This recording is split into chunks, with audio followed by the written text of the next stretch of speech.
Hello बच्चों, तो आज अपन देखने जा रहे हैं कि different cases of dielectric.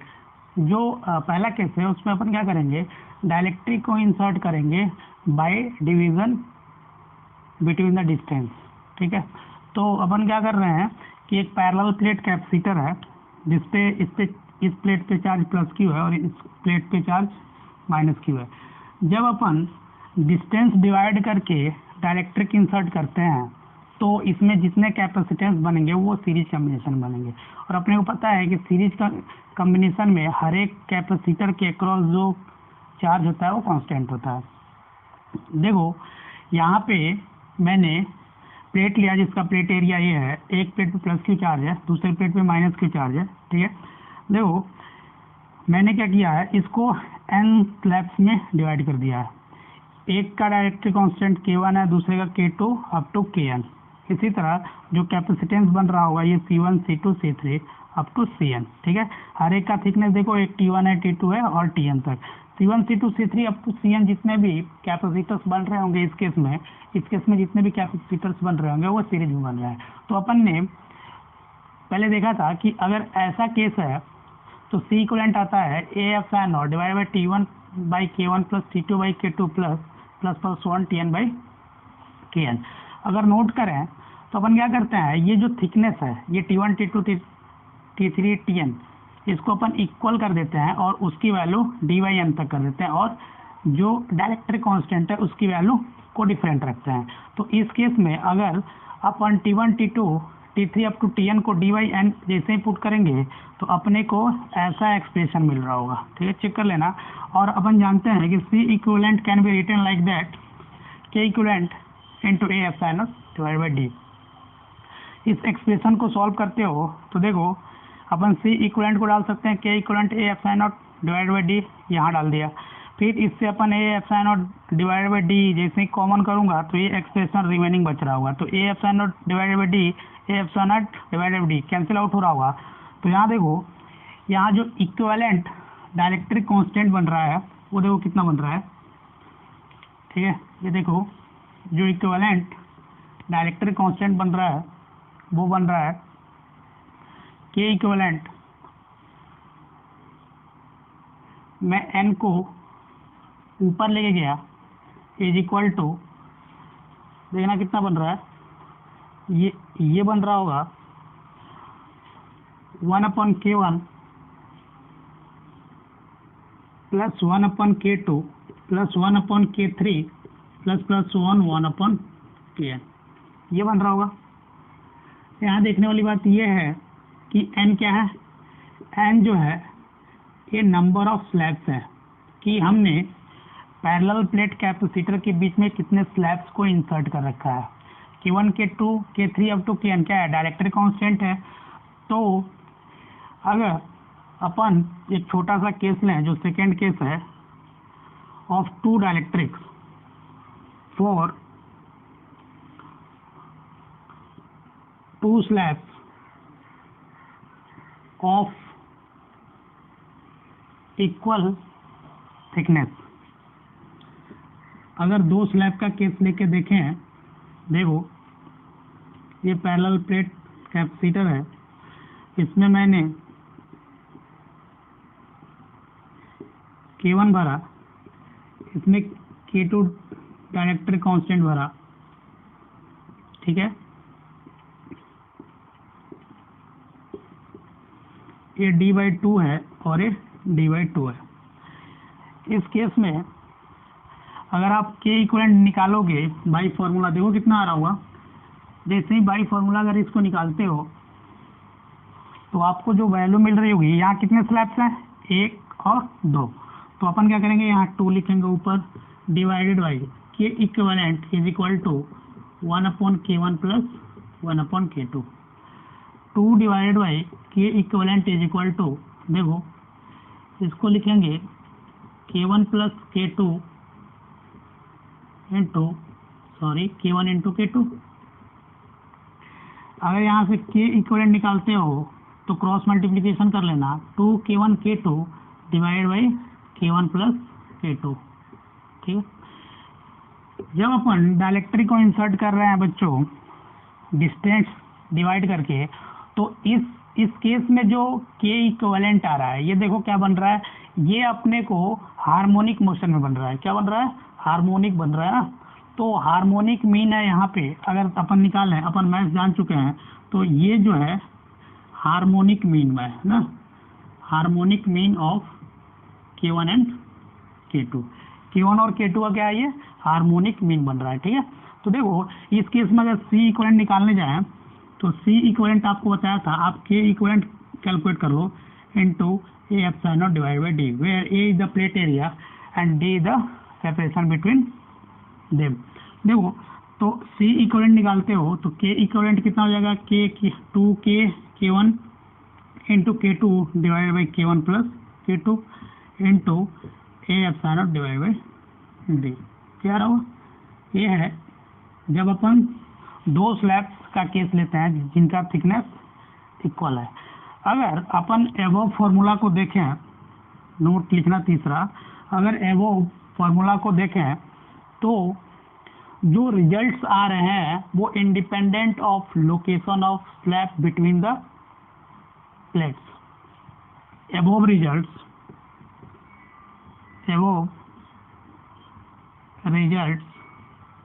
are independent from the position of inserted slab। जो स्लैब हमने इंसर्ट किया है उसके पोजीशन से इंडिपेंडेंट आ रहा है ये केस। क्या आ रहा है बच्चों? इंडिपेंडेंट केस आ रहा है। अब अपन जो बात करने जा रहे हैं, जो दूसरा केस है, इसमें जो दूसरा केस है वो है कि इस बार अपन डायलेक्ट्रिक को इंसर्ट करेंगे बच्चों, लेकिन एरिया को डिवाइड करते हुए। ठीक है, जो केस 2 है वो है, जो केस सेकेंड है वो है insertion of dielectrics between the parallel plate capacitor by division of area. Area divide करते हुए अपन इंसर्ट कर रहे हैं। जैसे ये देखो, एक पैरेलल प्लेट कैपेसिटर है, ठीक है, हमने क्या किया, ऐसा केस बनाया। ठीक है, देखो ये A1 एरिया है यहाँ तक, फिर A2 एरिया, फिर ठीक है यहाँ तक A2 है, फिर ये AN है। क्या है? यहाँ तक AN है। इस बार मैंने इसमें डायलेक्ट्रिक भरा, ठीक, फिर इसमें भरा, फिर इसमें भरा। ठीक है बच्चों, देखो इसमें जो भरा वो K1 है, यहाँ K2 है और यहाँ Kn भरा, भर दिया। इस केस में जो कैपेसिटर बन रहा है ये C1 है, इसमें C2 है और ये Cn है। यहाँ अगर एरिया डिवाइड हो रहा होगा, याद रखना, जब एरिया डिवाइड हो रहा है तो जो C1 C2 और Cn बन रहा होगा, ठीक है, ये पैरेलल कॉम्बिनेशन में बन रहा होगा। क्या बन रहा होगा? पैरेलल कॉम्बिनेशन में। अपने को पैरेलल कॉम्बिनेशन में C इक्विवेलेंट निकालने आता है, जोड़ देंगे, सिंपल, बिल्कुल सही। ठीक है, जोड़ दिए। और C लिखने तो आता है K A epsilon not divide by D, ये आता है। जब अपन डायलेक्ट्रिक का केस देखे थे तो ये आ रहा था। अब हम क्या करेंगे, इंडिविजुअल C1 C2 C3 को जोड़ देंगे ना। तो इस केस में जो C इक्विवेलेंट आ रहा होगा, देखो वो उसकी वैल्यू कितनी आ रही होगी, प्लेट एरिया सबका अलग अलग है, तो अपन C इक्विवेलेंट लिखेंगे, C equivalent equal to C1 plus C2 plus C3 up to Cn। यहाँ तक तो कोई दिक्कत नहीं होगा, यहाँ तक कोई दिक्कत नहीं। अपन क्या करेंगे, C equivalent equal to C1 की वैल्यू देखो A1 epsilon not divided by D। ठीक है, डिस्टेंस बिटवीन द प्लेट कितना है? D है ना, सबके लिए सेम है डिस्टेंस, डिस्टेंस तो डिवाइड नहीं हो रहा है, प्लेट एरिया डिवाइड हो रहा है। लेकिन इसमें डायलेक्ट्रिक की वैल्यू क्या है? K1, तो यहाँ K1 लिख देंगे, plus K2 A2 epsilon not divide by D, plus so on Kn AN epsilon not divide by D। इससे जो बाहर निकलने वाला टर्म है उसको बाहर निकालो। अगर आप epsilon not divide by D common निकालते हो तो देखो K1A1 plus K2A2 plus plus so on KNAN निकल रहा होगा ना। चलो ठीक है, इस केस में ये आ रहा है C इक्विवेलेंट। जब अपन इंसर्ट कर रहे हैं डाइलेक्ट्रिक को क्या करते हुए, एरिया को डिवाइड करते हुए, ठीक है। अपन इसमें केस लेते हैं कि पहला केस जो ले रहे हैं, इसमें जो पहला केस है वो ये है कि ये जो A1 A2 up to AN है इसको A रख लेते हैं, मतलब इक्वल प्लेट एरिया लिख देते हैं। तो इससे क्या होगा, C इक्विवेलेंट निकलेगा बाहर, C इक्विवेलेंट में A epsilon not divide by D बाहर निकला, बचा कितना K1 plus K2 plus plus Kn। और अपन देखे थे कि C इक्विवेलेंट को लिख सकते हैं K इक्विवेलेंट, ठीक है, A epsilon not divide by D, यहाँ is equal to A epsilon not divide by D K1 plus K2 plus Kn, यहाँ कैंसिल हो रहा है। तो ये इस केस में K इक्विवेलेंट आ रहा है, वो आ रहा है K1 plus K2 plus plus Kn divided by N आ रहा होगा ना। N प्लेट एरिया लेते हैं, मतलब जो प्लेट एरिया है वो A बाई N आ रहा है ना, इक्वल प्लेट एरिया, तो बाई N आ रहा होगा, यहाँ भी बाई N आ रहा होगा और यहाँ आ रहा होगा N। यहाँ तो कोई दिक्कत, यहाँ तो कोई दिक्कत नहीं होगा। तो यहाँ जो K इक्विवेलेंट आ रहा है, यहाँ जो K इक्विवेलेंट आ रहा है बच्चों, वो आ रहा है, ये देखो किस टाइप का एक्सप्रेशन है, ये तो मीन है ना, K1 K2 K3 up to Kn का मीन निकाल दिए, ठीक है। तो इस केस में जो K इक्विवेलेंट आ रहा है वो आ रहा है अर्थमेटिक प्रोग्रेशन, ठीक है। इस केस में क्या आ रहा है, ये AP बन रहा है ना, छोड़ो ये तो मीन है। अपन दो स्लैब का केस लेते हैं, दो स्लैब का केस लेंगे, ये AP है ना बच्चों, याद रखना, ठीक। अगर दूसरा केस लेते हैं, two slab of equal area and where K is different. देखो ये केस ले रहा हूँ, ये है पैरेलल प्लेट कैपेसिटर, मैंने इसको डिवाइड कर दिया, ठीक है बच्चों। इसमें मैंने इसको A/2 लिखा और ये A/2 लिखा, इसमें मैंने K2 डाइलेक्ट्रिक का मीडियम भर दिया और इसमें K1 भर दिया, ठीक है। इसमें ये तो D है, सेपरेशन D ही रहेगा। देखो इस केस में K इक्विवेलेंट निकाल रहे होगे तो K इक्विवेलेंट जो आ रहा होगा वो आ रहा होगा K1 प्लस K2/2, आ रहा होगा K इक्विवेलेंट। मतलब अपन ये दो मीडियम को हटा के एक मीडियम प्लेस कर सकते हैं, बिल्कुल। कैसे, देखो ये जो प्लेट, इसका मतलब क्या हुआ कि इसको हटाओ और इसमें एक मीडियम भर दो जिसका डाइलेक्ट्रिक कांस्टेंट कितना है, K1 प्लस K2/2, मतलब ये हुआ ना, ये भर दो तो ये सिमिलर अरेंजमेंट हो जाएगा। क्या हो जाएगा, सिमिलर अरेंजमेंट हो जाएगा, ठीक है। दो डाइलेक्ट्रिक के बदले हमने क्या किया, एक डाइलेक्ट्रिक भर दिया, लेकिन इस समय डाइलेक्ट्रिक कांस्टेंट का अपने को क्या करना पड़ेगा, मीन करना पड़ेगा, मीन करना पड़ेगा। तो इस केस में अगर C इक्विवेलेंट निकाला है, C equivalent is equal to K equivalent A epsilon not divided by D।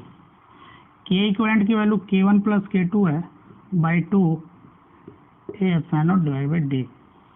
तो यहाँ पे देखो K1 K2 का अर्थमेटिक मीन निकल रहा है, क्या निकल रहा है, अर्थमेटिक मीन निकल रहा है। सिमिलरली अगर एक सवाल देखें, तो सवाल ऐसा है,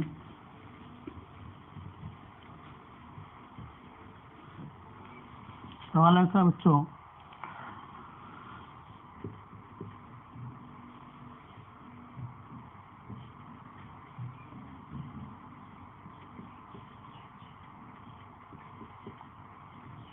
इसमें मीडियम भरा, ये कैपेसिटेंस है, ठीक है। ये है D/2, ठीक है, ये है D/2, ये है A/2, ये है A/2, ठीक है। इसमें K1 है, K2 है और इसमें K3, इसमें C3 बन रहा होगा, इसमें C2 बन रहा होगा, इसमें C1 बन रहा होगा। ये है मिक्स कॉम्बिनेशन। आपको बताना क्या है कि इसका K इक्विवेलेंट कितना आएगा। पहला जो सवाल है वो है K इक्विवेलेंट निकालो और दूसरा है C इक्विवेलेंट निकालो। देखो मैंने आपको बताया था कि जब एरिया डिवाइड हो रहा है तो ये पैरेलल में होंगे, और पैरेलल के केस में बताया था कि दो मीडियम को कैसे मर्ज करके एक मीडियम बनाना है। अपन इसको बना सकते हैं। तो इसको अपन पैरेलल केस को सिंपल केस में तब्दील कर लें तो देखो ये ऐसे बन गया होगा। ये जो एक मीडियम मैंने बनाया जो कि पैरेलल केस था, इसका जो डाइलेक्ट्रिक कांस्टेंट होगा वो K1 + K2/2 आ जाएगा, ठीक है।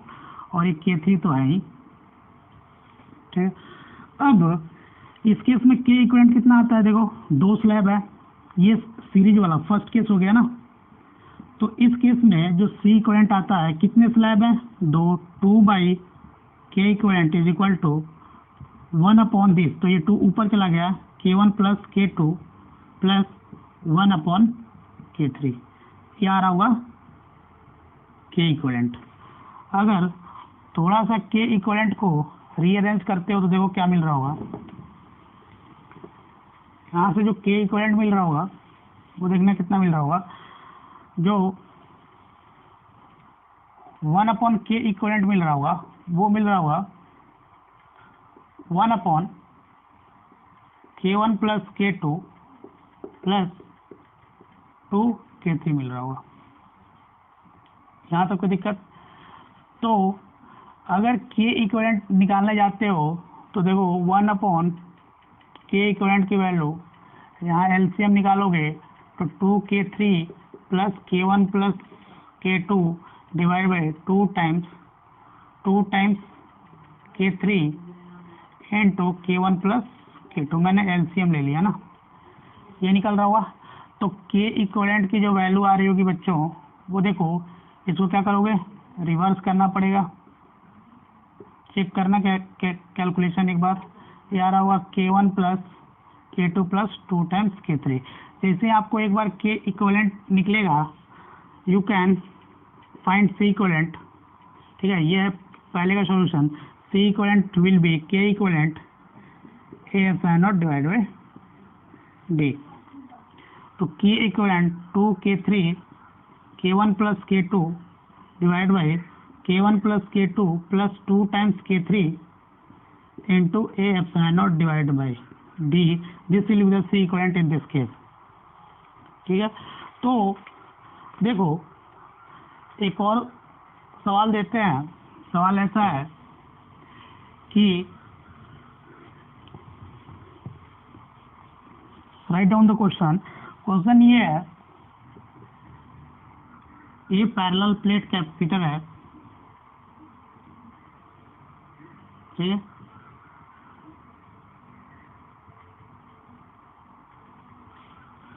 ये D/2 है, ये D/2 है, ठीक है।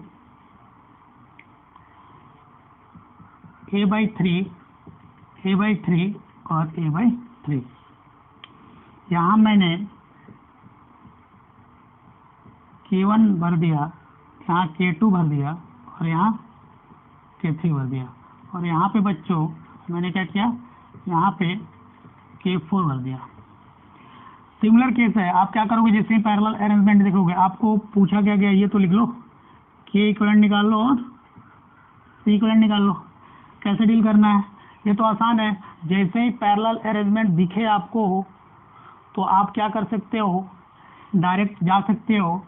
इस पैरेलल अरेंजमेंट में आपको पता है कि इस मीडियम को अपन एक भर सकते हैं, क्या करके, इसका अपन मीन निकाल लेते हैं। देखो इसका अपन सॉल्यूशन करें तो ये सिंपल ऐसे बन रहा होगा। मैंने क्या किया, पैरेलल अरेंजमेंट में जितने केसेस थे उनको एक बना लिया, तो K1 + K2 + K3/3 क्या रहा होगा। अब ये तो आ गया डिस्टेंस डिवीजन वाले में। फर्स्ट केस में 2 स्लैब था, तो 2 स्लैब के केस में अपन ने डील किया था कि C इक्विवेलेंट कितना आता है। देखो तो N divided by K equivalent formula था, तो N की जगह यहाँ 2 स्लैब है, तो ये देखो ये 3 divided by K1 + K2 + K3 ना, plus K3 plus 1 upon K4 आ रहा होगा। इसको सॉल्व कर लेना कि K4 की K इक्विवेलेंट की वैल्यू कितनी आ रही है, कैलकुलेट कर लेना। और C इक्विवेलेंट निकालने जाओगे तो C इक्विवेलेंट जो निकल रहा होगा बच्चों, वो निकल रहा होगा K equivalent A epsilon not divided by D। ये सिंपल गणित है, इसको सॉल्व कर लेना, ठीक है। देखो एक अगला सवाल देखते हैं। सवाल ऐसा है, यहाँ एक मीडियम भरा और एक मीडियम यहाँ भरा। इस बार ये जो मीडियम है वो कंडक्टिंग है। क्या है? कंडक्टिंग मीडियम भरा है। तो कंडक्टिंग का जो डाइलेक्ट्रिक कांस्टेंट होता है वो कितना होता है बच्चों? इन्फिनिट ना। और यहाँ K1 भरा और ये D/2 है और ये D/2 है। इस केस में आपको क्या बताना है? K इक्विवेलेंट तो ड्रॉ करना ही है। K इक्विवेलेंट की वैल्यू तो लिख लोगे, ये तो नहीं करना। अपने को क्या करना है? एक ग्राफ प्लॉट करना है E वर्सेस D का। सवाल क्या है? सवाल ये है, draw the graph between E and D। E and D का ग्राफ प्लॉट करना है, ठीक है। और इसी में आप प्लॉट कर सकते हो V एंड D का, and also plot V and D। जो दूसरा है वो है draw V and D curve also, ठीक है। देखो अगर इसका अपन सॉल्यूशन करते हैं तो एक प्लेट, दूसरा प्लेट, और ये है डिवीजन। ये प्लस क्यू चार्ज, ये माइनस क्यू चार्ज, ये D/2 और ये D/2। आपको पता है कि अगर कंडक्टर है तो इसके अंदर इलेक्ट्रिक फील्ड जीरो होता है। इलेक्ट्रिक फील्ड जैसे जीरो होगा तो पोटेंशियल क्या हो जाएगा? कांस्टेंट। ये K1 मीडियम था, ठीक है। मैं जो ग्राफ प्लॉट करने जा रहा हूँ वो दोनों एक ही साथ कर दे रहा हूँ। देखो ये है V वर्सेस D का कर्व, और ये जो है वो है E वर्सेस D का कर्व। देखो आपको मैंने बताया था कि जो between the plate electric field intensity आती है वो कांस्टेंट आती है। तो इलेक्ट्रिक फील्ड इंटेंसिटी इस समय आ रही होगी E0/K1, ठीक है। और इस समय यहाँ आ रही होगी E0/∞। इसको सॉल्व करेंगे तो जीरो आएगा, ठीक है। पोटेंशियल क्या आता है? कांस्टेंट आएगा, क्योंकि इलेक्ट्रिक फील्ड जीरो जैसे ही होता है तो अपन जानते हैं कि इलेक्ट्रिक फील्ड जैसे जीरो होगा तो वो इक्विपोटेंशियल सरफेस बन जाता है, जैसे इनसाइड द कंडक्टर की बात करते हैं। देखो अगर यहाँ इलेक्ट्रिक फील्ड ड्रॉ करते हो तो ये ऐसे ड्रॉ आ रहा होगा, कांस्टेंट आ रहा होगा, उसकी वैल्यू होगी E0/K1। अगर जैसे इस रीजन में प्लॉट करोगे तो यहाँ जीरो आ रहा होगा, इलेक्ट्रिक फील्ड इंटेंसिटी क्या आ रही होगी? जीरो। यह है E=0 लाइन। अगर पोटेंशियल देखोगे तो नेगेटिव स्लोप के साथ आ रहा था ऐसा, ठीक है। और जैसे ही ऐसे आया फिर यहाँ आते ही कांस्टेंट हो जाएगा, ठीक है। तो ये है पोटेंशियल वर्सेस डिस्टेंस कर्व। यहाँ तो कोई दिक्कत, यहाँ तक तो कोई दिक्कत नहीं हुआ। चलो अपन एक इम्पोर्टेंट केस डील करने जा रहे हैं। जब अपन डाइलेक्ट्रिक इंसर्ट करेंगे, प्लेट के बीच का डिस्टेंस चेंज करेंगे, ठीक है, तो अपन देखेंगे कि चार्ज पे, पोटेंशियल डिफरेंस पे, कैपेसिटेंस वैल्यू पे, एनर्जी पे क्या इफेक्ट आता है। इसको अपन ऐसा हेडिंग दे रहे हैं, Q V E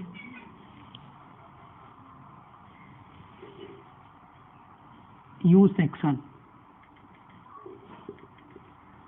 Q का मतलब चार्ज, V का मतलब पोटेंशियल डिफरेंस, E का मतलब इलेक्ट्रिक फील्ड और U का मतलब एनर्जी सेक्शन, ठीक है। देखो यहाँ पे अपन जो केस डील करने जा रहे हैं वो मान लो कि एक पैरेलल प्लेट कैपेसिटर है जिसके बीच में एयर भरा हुआ है, ठीक है।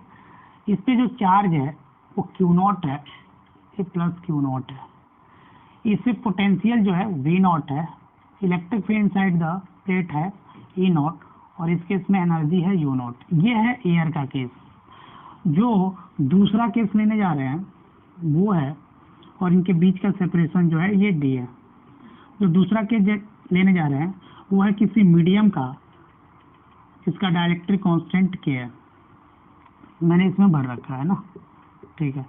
इस केस में चार्ज है वो क्यू है, पोटेंशियल वी लिख रहा हूं मैं, ठीक है, इलेक्ट्रिक फील्ड को ई, एनर्जी को यू, ठीक है बच्चों, यहाँ तक कोई दिक्कत नहीं है। अब इसमें अपन केस डील कर रहे हैं, जो केस 1 है वो है कि capacitor is charged to certain voltage. Capacitor को अपन ने सर्टेन वोल्टेज दे करके चार्ज कर दिया, and battery remains not connected, battery disconnected. Battery को मैंने क्या किया, चार्ज करके डिसकनेक्ट कर दिया। तो इसी केस को अपन बोलते हैं क्यू कांस्टेंट केस। जैसे ही चार्ज करोगे, या आइसोलेटेड केस, चार्ज करने के बाद मैंने उसको क्या कर दिया, आइसोलेट कर दिया। तो इस केस में क्या होगा, जैसे ही अपन किसी कैपेसिटर को चार्ज करते हैं, जैसे ही किसी कैपेसिटर को चार्ज करोगे बच्चों और उसको डिस्कनेक्ट करोगे, तो ये आइसोलेटेड हो जाएगा। आइसोलेटेड होने का मतलब अब तो इसका फर्दर कनेक्शन नहीं रहा, तो अब कोई सोर्स ही नहीं है जहाँ पे वो चार्ज मूव कर सकता है। तो इस केस में होगा क्या कि जो चार्ज की वैल्यू होगी on the plate of the capacitor will be constant. तो यहाँ पे जो क्यू आ रहा होगा ये कांस्टेंट आ रहा होगा। तो अपन क्यू कांस्टेंट मानते हुए सब केस बनाते हैं। जो पहला केस है उसमें क्या कर रहे हैं, डी को इंक्रीज कर रहे हैं। डी को इंक्रीज कर रहा है मतलब distance between the plate increase कर रहा है, लेकिन केस है रिमेन्स क्यू कांस्टेंट। तो अगर पहला केस बोले हैं क्यू, तो क्यू तो कांस्टेंट रहेगा जो कि पहले क्यू नॉट के बराबर था। अगर अपन बात करें किसकी, सी की बात करते हैं, तो सी जो आ रहा होगा वो आ रहा होगा ए epsilon not divide bye D. Upon D बढ़ा रहे हैं, तो जैसे ही डी बढ़ाओगे तो जो सी की वैल्यू होगी वो कम आ रही होगी, ठीक है बच्चों। चलो, जो तीसरा डील कर रहे हैं वो है पोटेंशियल। तो V is equal to Q by C होता है। क्योंकि अपन देख लिए हैं कि C घट रहा है, D बढ़ाने से C घट रहा है, तो V की वैल्यू ओवरऑल क्या हो रही होगी, बढ़ रही होगी। जो चौथा केस है वो क्या है, इलेक्ट्रिक फील्ड। तो इलेक्ट्रिक फील्ड क्या होता है, इलेक्ट्रिक फील्ड होता है V बाई डी या Q upon A epsilon not. तो अगर V बाई डी से देखें, electric field V by D होता है, तो देखो V भी बढ़ रहा है और D भी बढ़ रहा है और सेम अमाउंट से बढ़ रहा है, तो इसकी वैल्यू रहनी चाहिए कांस्टेंट, तो ये कांस्टेंट रहेगा। सिमिलरली अगर Q upon A epsilon not से देखें, तो ए कांस्टेंट है, मीडियम कांस्टेंट है, तो वो क्या रहा है, Q कांस्टेंट है। तो इस केस में जो E होगा वो कांस्टेंट आ रहा होगा, क्योंकि हमने तो मीडियम डाला नहीं है, यार कहीं केस है, ठीक है। यार को दिक्कत, बात करें एनर्जी की, तो देखो U एनर्जी क्या होता है बच्चों, एनर्जी होता है क्यू स्क्वायर अपॉन 2C। सी देखो क्या हो रहा है, C की वैल्यू घट रही है, C घट रहा है तो ओवरऑल वैल्यू इसकी बढ़ रही होगी। इस केस में जो एनर्जी है वो बढ़ रही होगी। सिमिलरली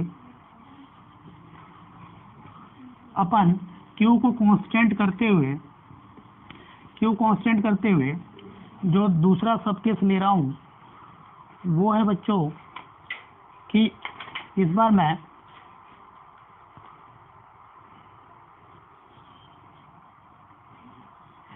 डायरेक्ट्रिक इंसर्ट कर देता हूँ, ठीक है। जो बी सब केस है वो है insertion of dielectric slab having dielectric constant के।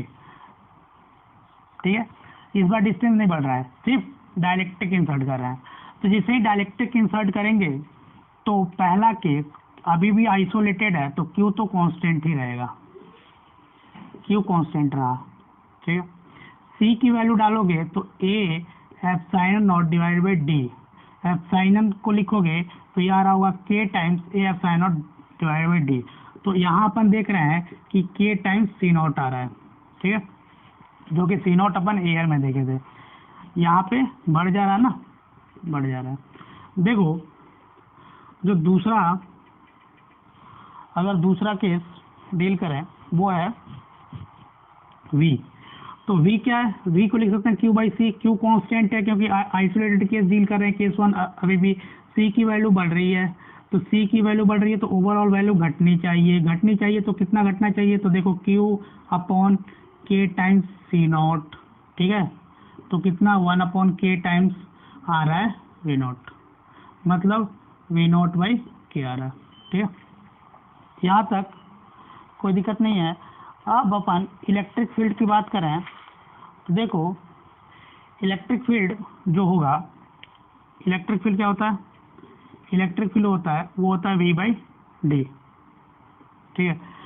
तो यहाँ D कांस्टेंट है और V को अपन लिखे हैं V नॉट बाई के इंटू डी, तो यहाँ E नॉट बाई के आ रहा होगा। अपन देख चुके थे कि मीडियम को जैसे प्लेस करते हैं तो जो between the plate electric field होती है वो घट जाती है, वो हो जाती है।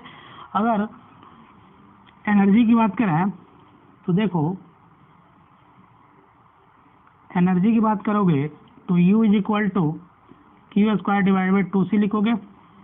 देखो यहाँ पे Q कांस्टेंट है और C जो है K टाइम्स सी नॉट हो जा रहा है, तो यहाँ एनर्जी जो है घट जा रही होगी, ठीक है, बाई K टाइम्स, ये भी घट गया।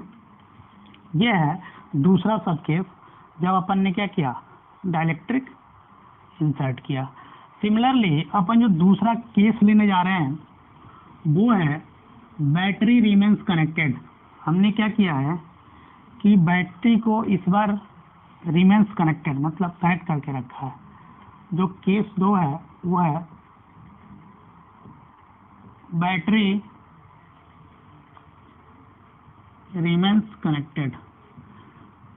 अब बताओ कि किसी भी कैपेसिटर के क्रॉस बैटरी को कनेक्ट कर रखने का मतलब क्या है, कि हमेशा उनके प्लेट के बीच में पोटेंशियल डिफरेंस को मेंटेन करके रखना। तो इस केस में क्या हो रहा होगा कि V की वैल्यू कांस्टेंट रही होगी, ठीक है, मतलब बैटरी रिमेन्स कनेक्टेड का मतलब हुआ कि potential difference between the plate constant है। क्या बच्चों, potential difference between the plate constant है। देखो इसमें जो पहला सब केस ले रहा हूँ वही कि D को अपन बढ़ा रहे हैं, ठीक, तो D को बढ़ाओगे तो जो पहला पोटेंशियल तो कांस्टेंट ही रहेगा। चलो C को देख लो एक बार, C is equal to A epsilon not divide by D, D बढ़ा रहे हो तो ओवरऑल वैल्यू घट रही होगी। सिमिलर अगर अपन Q को लिखें Q equal to C into V, V constant है, C बढ़ रहा है ना, C घट रहा है, सॉरी C घट रहा है, तो यहाँ C के घटने के चलते ये जो Q होगा वो घट रहा होगा। क्यों क्या हो रहा होगा, घट रहा होगा। बात करें इलेक्ट्रिक फील्ड की तो इलेक्ट्रिक फील्ड होता है V by D, V constant है और D बढ़ रहा है तो ओवरऑल वैल्यू घट रही होगी इलेक्ट्रिक फील्ड की। सिमिलरली एनर्जी को लिखोगे तो एनर्जी इज इक्वल टू होता है हाफ सी वी स्क्वायर। यहाँ पे देखो V कांस्टेंट है, V कांस्टेंट है और U directly proportional to C है और यहाँ देख रहे हैं कि C घट रहा है तो एनर्जी की वैल्यू भी इसमें घट रही होगी। क्या हो रही है बच्चों, एनर्जी की वैल्यू घट रही होगी। अगर दूसरा केस लें कि इस बार अपन डाइलेक्ट्रिक को इंसर्ट कर रहे हैं, क्या कर रहा है, insertion of dielectric between the plate. तो जैसे ही दूसरा सब केस देखोगे तो यहाँ V तो कांस्टेंट है बच्चों, वापस V कांस्टेंट है, V कांस्टेंट है, V कांस्टेंट है। अब अपन V कांस्टेंट हो गया, सी की बात करें, C is equal to A epsilon not divided into K time देखा था, तो यहाँ तो सी बढ़ गया, कितना से बढ़ गया, एयर में जितना था उससे के टाइम्स बढ़ गया, सी बढ़ गया। सिमिलरली अगर क्यू लिखें तो क्यू इज इक्वल टू कितना होता है बच्चों, सी और इंटू वी, वी क्या है कांस्टेंट, एक के टाइम्स सी नोट लिख सकते हो क्योंकि सी बढ़ चुका है, इंटू वी, ठीक है, वी नोट, वी तो कांस्टेंट ही है, इसको वी नोट के बराबर लिख सकते हो। तो ये देखो के टाइम्स क्यू नोट आ रहा है, मतलब जितना एयर में था उससे के टाइम्स बढ़ गया। यहाँ तो कोई दिक्कत, यहाँ तो कोई दिक्कत नहीं है। चलो अब हम बात करते हैं इलेक्ट्रिक फील्ड की। तो इलेक्ट्रिक फील्ड कितना होता है, sigma upon epsilon naught Q upon A epsilon naught is equal to V by D. Electric field V by D आ रहा है। देखो अगर यहाँ बात करोगे तो क्यू, क्यू की वैल्यू यहाँ से देखते हैं, ठीक है, क्यू की वैल्यू कितनी है, के times Q not, A epsilon की वैल्यू लिख दूं के टाइम्स एप्सिलॉन नॉट, तो यहाँ के से के गया, तो इस केस में Q not upon A epsilon not जो कि सी ई नॉट था। तो इस केस में अपन देख रहे हैं कि अगर अपन पोटेंशियल कांस्टेंट रखते हैं, मेंटेन करके रखते हैं और उसके बीच में डायलेक्ट्रिक इंसर्ट करते हैं तो electric field between the plate change नहीं हो रहा, ठीक है।